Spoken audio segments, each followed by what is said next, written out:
Don't forget what kind of man Kim Jong-un is. This is a guy who's just assassinated his own family members. He maintains his own concentration camps, death camps for his own people. If somebody wrongs him, he imprisons, he tortures not just them and their family, but if you wrong him, 3 generations of your family live in a concentration camp and are tortured. That includes the elderly and the children. If North Korea ever falls, we're likely to see atrocities that we haven't seen since the Allied troops freed the Jews in World War II. I want you to listen to the next words. Do you remember when George Bush used to say, freedom's on the march? Freedom's on the march. No, it is not. Freedom is in retreat. Darkness, tyranny, and oppression are on the march. The return all over the world of men like Stalin, Mao, Mussolini are just as active as they were a century ago. Remember,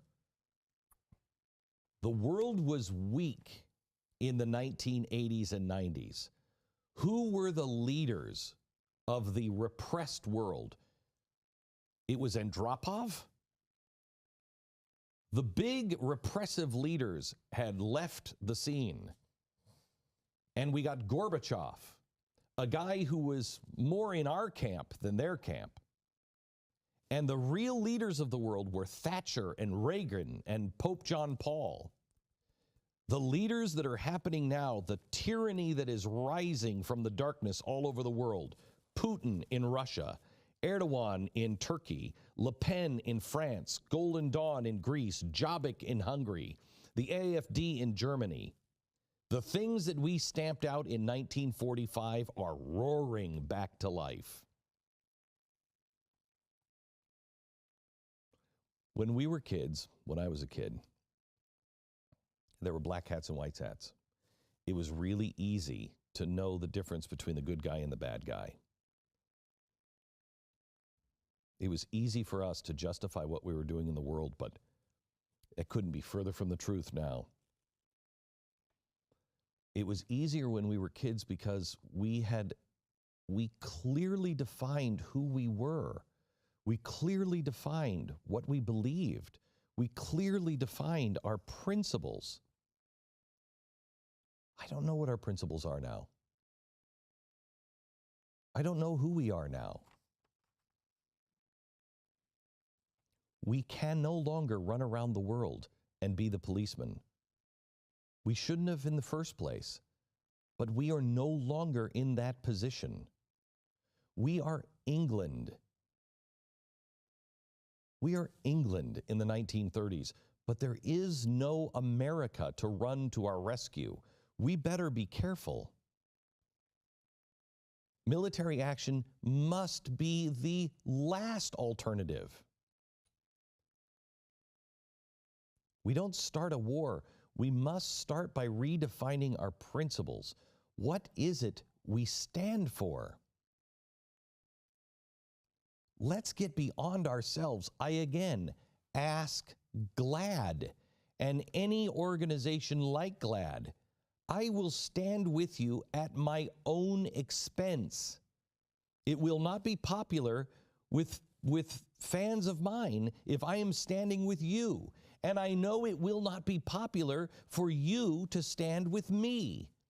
But if we can't stand against homosexuals being put in concentration camps, if we can't stand together against homosexuals being thrown off the roof, we will never make it to the bakery.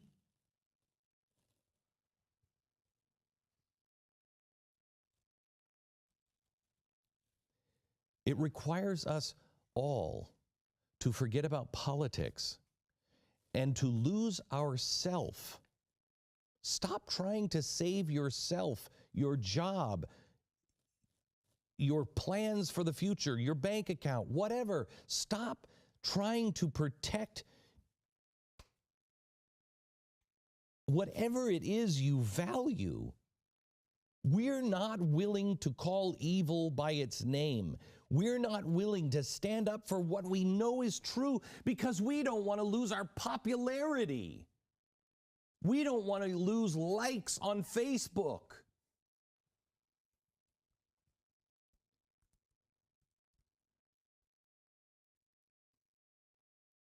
The righteous in the 1930s and 40s did not suddenly become righteous. They just refused to go over the cliff with everyone else.